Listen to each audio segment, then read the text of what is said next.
शहर वासियों, मेरी जिंदगी की एक तमन्ना सी कि कभी मैं मैडम लक्ष्मीकांत चावला, जिन्होंने असीं भैन जी लक्ष्मीकांत चावला कहने आ, इन्हां दे नाल मैनूं कभी कोई गलबात करन दा मौका मिले। जिवें तुसीं कह सकदे मैं बिल्कुल अज सच्चियां गल्लां करूँगा, कोई झूठ ना मैं जिंदगी च मारिया, चाहे कोई गलती भी जिंदगी च होई होवे तो मैं उस तो मुकरदा नहीं हैगा कि एक दूरों गुरु धार लैंदा ना कोई। जे मैं किसी नाल तुलना करूँगा तो मेरी गल दा बतंगड़ बना लिया जाऊगा, बट मैं कहना चाहुंदा कि जिवें किसी नूं गुरु धारिया जांदा ना, कि चाहे उन्होंने मिले हो जां नहीं मिले, उन्हां दी शख्सीयत वेख के ते मेरी जिंदगी दे विच जो मैं करदा जां जो मैं अपना निशाना लैके चलदा, तो असल दे विच मैं अपना गुरु जिहड़ा इन्हां नूं सियासी तौर दे उत्ते, कोई धार्मिक तौर ते नहीं मैं कह सकदा, हर बंदे दे आपो अपने विचार ने। सियासी तौर दे उत्ते इन्हां दे वर्गा बनन दी कोशिश कीती जा सकदी है, पर मैं एक गल कह सकदा कि कोई भी नहीं बन सकदा। और बहुत देर दा मैं इन्हां नूं फॉलो करदा सीगा और हमेशा ही इन्हां दे पद च इन्हां दे उत्ते चलण दी कोशिश जिहड़ी वो जरूर करीदी आ।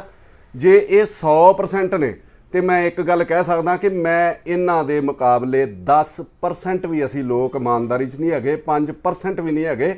और मैं जिंदगी च अक्सर कहना कि जिंदगी च मैं बहुत गलतियां कीतियां। मैं कोई मतलब दुध धोता इंसान नहीं हैगा। मेरी जिंदगी का जे कोई टर्निंग पॉइंट आया सीगा, मतलब स्कूल कॉलेज तो बाद तुसीं आउंदे हो, गुंडागर्दी हर बंदा मतलब अपने एक फुकरपुणे दे विच तुसीं कह लो, तो जे मैनू बंदा बनाया 2000 दे विच, ते मैं समझदा कि मेरी जिंदगी दे विच टर्निंग पॉइंट ये लैके आउण वाले ने। मैं इन्हां दे बराबर नहीं बह सकदा। मैं सच्ची कह रहा, अज मेरा दिल मतलब बोल रहा, मैं थोड़ा भावक हाँ। मैं फिर कहना कि इन्हां वांगू मैं दुध धोता नहीं हैगा। मेरे निजी मुफाद भी हो सकते हैं, मेरे बच्चे भी है, मेरी गृहस्थी भी है, मैं कोई ब्रह्मचारी नहीं हैगा। पर इन्हां वांगू बनन की कोशिश, इन्हां नाल मिलन की कोशिश। अज जिथे मैं इन्हां दे घर च बैठा तो मेरा ख्याल 10 फुट चौड़ा है तो 30 फुट पिछे लम्मा है। जदों बाहरों ही देख जाईदा सीगा, जदों भी किते शहर दे विच गेड़ा वजदा सीगा, बाहरों हो के चले जाना। पर अज तो जदों 20-30 साल तो देख रहे हैं तो उसे घर दे विच ही ने, कोई महल मनारे इन्ना खड़े नहीं कीते। पर मैनू उस दिन गाए बगाए इन्हां नाल मेरी मुलाकात हुंदी रहिंदी सीगी, रस्ते च मिल गए, किसी समागम के उत्ते मिल गए।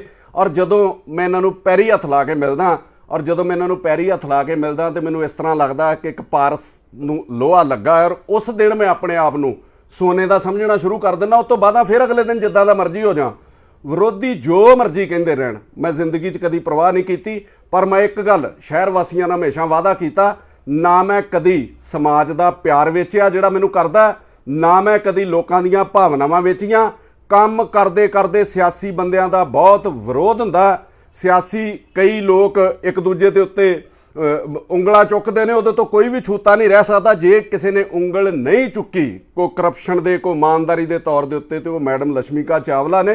पर मैं एक गल कहना कि परमात्मा की मेहर है, घुसर मुसर कोई जिन्नी मर्जी करी जाए अपने घरां दे विच मेरे बारे, पर जिस दिन मेरे लिए कोई मेरा कोई दोष कढ़ के लियाऊगा ना कि मैं शहर नूं वेचिया जां शहर के समाज नूं वेचिया, उस दिन मैं आपे ही किनारा कर जूँगा। मैं किसी के खिलाफ नहीं बोलूँगा।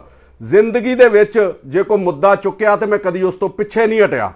मतलब रोज़ तुसी एक मुद्दे दे उत्ते बोल नहीं सकते, क्योंकि समाज दे विच होर बहुत सारे मुद्दे ने, पर जिंदगी दे विच भी जो मुद्दा चुक्या उस तो पिछे नहीं हटिया। वो मैं इन्हां तो सीखिया। और मैं लोगों नूं एक गल कहना चाहुंदा कि भरोसा रखण मेरे उत्ते। ना मैं जिंदगी च कदी किसी कोलों विकिया ते ना मैं किसी को झुकदा ते ना मैं डरदा। कोई जो मर्जी कही जाए, मैं उस गल ते बाबा बुल्ले शाह दी ते पैरा दिना कि बुल्लिया आशिक होयों रब दा, मुलामत होई लाख, लोग काफर काफर आखदे तू आहो आहो आख। जो मर्जी कही जाण, इस शहर की सेवा जां चंगे लोग इन्हां दे नाल मिलन दी तांग हमेशा मेरे दिल दे विच रही है। और मैं परमात्मा दे अगे अरदास करदा कि कदी भी मैनू इहो जिहे लोकां दीयां नज़रां दे विच ओह डिग्गण ना देवे। मेरी किसी भी गल नूं मैं अज भी क्लीयर कर देना चाहुंदा कि धार्मिक तौर पर ना जोड़िया जाए, कि जिद्दां जोड़ लिया जांदा, जो रंगत मुड़ के विखा दित्ती जांदी है। मेरी लड़ाई धर्म की नहीं है, मेरी लड़ाई हमेशा इंसानियत की रही है। कि जिवें किसी ने कहा ना बाबा बुल्ले शाह ने कि चल बुल्लिया चल उत्थे चलीए जिथे सारे अन्ने, ना कोई साडी जात पछाणे ते ना कोई सानू मन्ने। मेरे लिए सारे धर्म ही एक बराबर ने। जां तुसीं कह लो ईश्वर अल्लाह वाहिगुरू चाहे कहो श्री राम, सबका मालिक एक है अलग अलग है नाम। पर मेरी शहर वासियों को एक अपील है कि मैडम लक्ष्मीकांत चावला साडे शहर की धरोहर ने, ये विरासत ने साडे शहर का, ये साडा खजाना ने। इहो जे लोग अगले कई दहाकियां तक शहर नूं नहीं मिलणगे। असी ਸਤਪਾਲ ਡਾਂਗ ਮੈਂ ਸੁਣਦਾ ਸੀਗਾ, ਮੇਲ ਤੇ ਕਦੀ ਨਹੀਂ ਹੋਇਆ ਜੀ ਉਹਨਾਂ ਨਾਲ, ਬਿਮਲਾ ਡਾਂਗ ਜੀ ਨਾਲ। ਉਹਨਾਂ ਨੂੰ ਇਮਾਨਦਾਰ ਸ਼ਖਸੀਅਤਾਂ ਵਜੋਂ ਜਾਣਿਆ ਜਾਂਦਾ ਸੀਗਾ। ਲੋਕ ਉਹਨਾਂ ਦੇ ਜਾਣ ਪਿੱਛੋਂ ਵੀ ਉਹਨਾਂ ਨੂੰ ਯਾਦ ਰੱਖਦੇ ਨੇ। ਪਰ ਮੈਂ ਲੋਕਾਂ ਨੂੰ ਕਹਿਣਾ ਚਾਹੁੰਦਾ ਕਿ ਇਹਨਾਂ ਦੀ ਜੀਂਦੇ ਜੀ ਵੀ ਕਦਰ ਪਾਈ ਜਾਵੇ, ਇਹਨਾਂ ਨੂੰ ਆਪਣੇ ਸ਼ਹਿਰ ਦਾ ਖਜ਼ਾਨਾ ਸਮਝਿਆ ਜਾਵੇ, ਇਹਨਾਂ ਨੂੰ ਆਪਣੇ ਸ਼ਹਿਰ ਦੀ ਵਿਰਾਸਤ ਸਮਝਿਆ ਜਾਵੇ।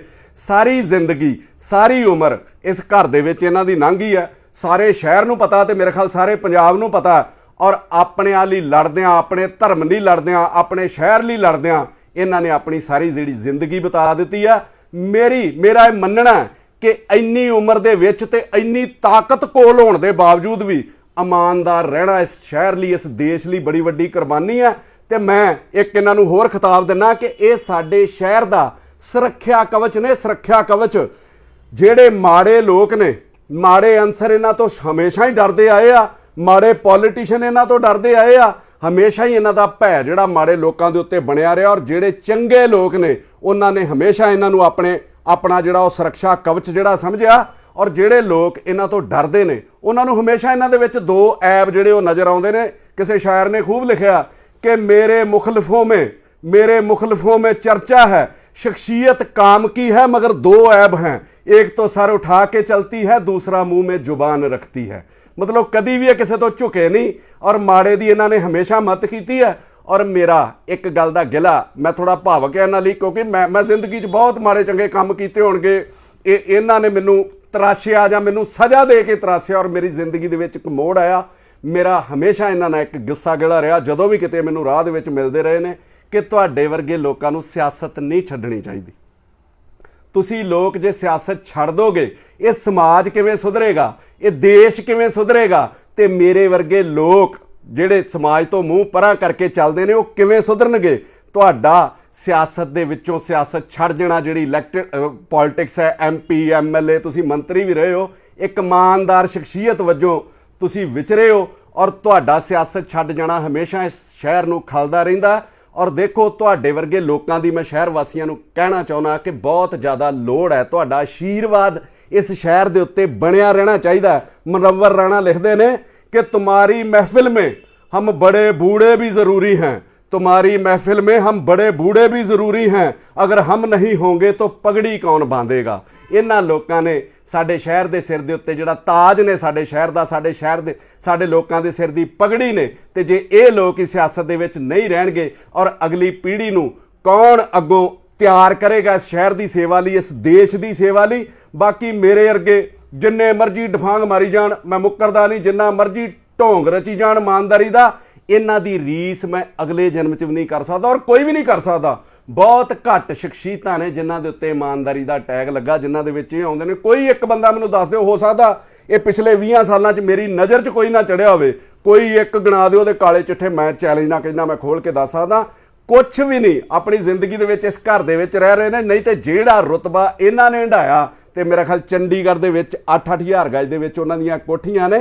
और ये हालात सियासत ने कर दिते। और जे छड्ड के चले गए इहो जे लोग, इहो जे तुसी भी सियासत तो दरकिनार उन्होंने कर दिता। तो इस शहर की बदकिस्मती है, इस सूबे की बदकिस्मती है। तुहाडे लोकां दा शहर की सियासत दे विच, देश की सियासत दे विच रहना बहुत ज़्यादा जरूरी है। बाकी लोग तो सिर्फ गल्लां वाले ने। गोविंद व्यास दीयां दो लाइनां मैनूं याद आउंदियां ने कि फुर्सत तो मुझे भी थी बहुत देश के लिए, जब पेट भर गया तो मुझे नींद आ गई। बाकी लोगों का यह हालात है, पर तुसी निस्वार्थ हो के इस शहर की सेवा की है, इस सूबे की सेवा की है, अपनी पार्टी की सेवा की है, अपने देश की सेवा की है। सो मेरी शहर वासियों नूं खीर दे विच एक अपील है कि इन्हां दी ईमानदारी का मुੱਲ जिहड़ा ਉਹ लोकां नूं हमेशा ही मोड़ना चाहिए, पार्टीबाजी तो उपर उठ के मोड़ना चाहिए, तां जो कल नूं कोई भी ईमानदार ये ना सोचे कि ईमानदार रहने का कोई फायदा नहीं है, इत्थे सिर्फ सारा कुछ विकाऊ है। ईमानदारी कायम रखण लई, ईमानदार लोकां दा मनोबल उच्चा चुकण लई, उन्हां नूं ईमानदारी ते पहरा देण लई इन्हां लोकां दा मुੱਲ मोड़ना बहुत जरूरी है। जिथे भी किते इन्हां नूं लोड़ होवे शहर दी, शहर नूं इन्हां दे नाल खलोना चाहिए। और मैडम मैनूं पता लगा कि मैं खुद चल के आया कि मैडम दुर्गियाना मंदिर की चोण हो रही है, उस कमेटी उस चोण दे विच खड़े ने। और मैनू इस गल का बहुत दुख लगूगा कि जे 1500 वोट भी इन्हां नूं मंग के लैनी पवे तो इस शहर च ईमानदारी की सोच रखण वालियां दे उत्ते लानत है। ਇਹਨਾਂ ਨੂੰ ਤੇ ਆਪ ਮੁਹਾਰੇ ਅੱਗੇ ਹੋ ਕੇ ਵੋਟਾਂ ਪਾਉਣੀਆਂ ਚਾਹੀਦੀਆਂ। ਔਰ ਜਿਹੜੀ ਜ਼ਿੰਮੇਵਾਰੀ ਇਹ ਲੈਣਾ ਚਾਹੁੰਦੇ ਨੇ, ਇਸ ਤੋਂ ਪਹਿਲਾਂ ਕਈ ਜ਼ਿੰਮੇਵਾਰੀਆਂ ਹੰਢਾ ਚੁੱਕੇ ਨੇ, ਇਸ ਤੋਂ ਵੱਡੀਆਂ ਜ਼ਿੰਮੇਵਾਰੀਆਂ ਹੰਢਾ ਚੁੱਕੇ ਨੇ। ਮੈਂ ਜਿੰਨੀ ਵਾਰੀ ਵੀ ਵੇਖਿਆ ਇਹਨਾਂ ਦੇ ਮਨ ਦੇ ਵਿੱਚ ਇੱਕ ਸੇਵਾ ਦੀ ਭਾਵਨਾ ਵੇਖੀ ਔਰ ਲੋਕਾਂ ਨਾਲ ਖਲੋਣ ਦੀ ਭਾਵਨਾ ਵੇਖੀ ਹੈ ਔਰ ਇਹਨਾਂ ਦਾ ਲੋਕਾਂ ਪ੍ਰਤੀ ਹਮੇਸ਼ਾ ਦਰਦ ਵੇਖਿਆ। ਇਹ ਮੇਰੇ ਮਨ ਦੇ ਵਲਵਲੇ ਸੀਗੇ। ਜੇ ਧਾਰ ਪ੍ਰਮਾਤਮਾ ਦੇ ਹੱਥ ਦੇ ਵਿੱਚ ਹੈ, ਮੈਂ ਇੱਕ ਗੱਲ ਤੁਹਾਨੂੰ ਵਿਸ਼ਵਾਸ ਦਿਵਾਉਣਾ ਮੈਡਮ ਕਿ ਤੁਸੀਂ ਜਿੱਤੋ, ਪ੍ਰਮਾਤਮਾ ਕਰੇ ਤੁਸੀਂ ਜਿੱਤੋ, ਪ੍ਰਮਾਤਮਾ ਤੁਹਾਡੇ ਉੱਤੇ ਮਿਹਰ ਕਰਨ, ਜਿੱਤ ਦਾ ਸਿਹਰਾ ਤੁਹਾਡੇ ਸਿਰ ਤੇ ਵੱਜੇ। ਪਰ ਮੈਂ ਇੱਕ ਗੱਲ ਆਪਣੇ ਵੱਲੋਂ ਕਹਿਣਾ ਕਿ ਜੇ ਧਾਰ ਪ੍ਰਮਾਤਮਾ ਦੇ ਹੱਥ 'ਚ ਹੈ, ਤੁਹਾਡੇ ਕਰਮਾਂ ਦੇ ਹੱਥ 'ਚ ਹੈ, ਤੁਸੀਂ ਜਿੱਤੋ ਚਾਹੇ ਹਾਰੋ, ਮੇਰੇ ਲਈ ਤੁਸੀਂ ਹਮੇਸ਼ਾ ਹੀ ਸਿਆਸਤ ਦੇ ਖੁਦਾ ਬਣ ਕੇ ਰਹੇ ਹੋ ਔਰ ਹਮੇਸ਼ਾ ਹੀ ਸਿਆਸਤ ਦੇ ਖੁਦਾ ਬਣ ਕੇ, ਇਮਾਨਦਾਰੀ ਦੇ ਖੁਦਾ ਬਣ ਕੇ ਰਹੋਗੇ। ਮੈਂ ਇਹ ਲੈਣਾ ਕਹਿ ਕੇ ਤੁਹਾਡੇ ਲਈ ਸਮਾਪਤੀ ਕਰਨ ਲੱਗਾ ਕਿ ਮੈਂ ਨੀਵਾਂ, ਮੇਰੇ ਮੁਰਸ਼ਦ ਉੱਚੇ, ਮੈਂ ਉੱਚਿਆਂ ਦੇ ਸੰਗ ਲਾਈਆਂ, ਸਦਕੇ ਜਾਵਾਂ ਤੁਹਾਡੇ ਉੱਚਿਆਂ ਦੇ ਜਿਨ੍ਹਾਂ ਨੀਵਿਆਂ ਨਾਲ ਨਿਭਾਈਆਂ।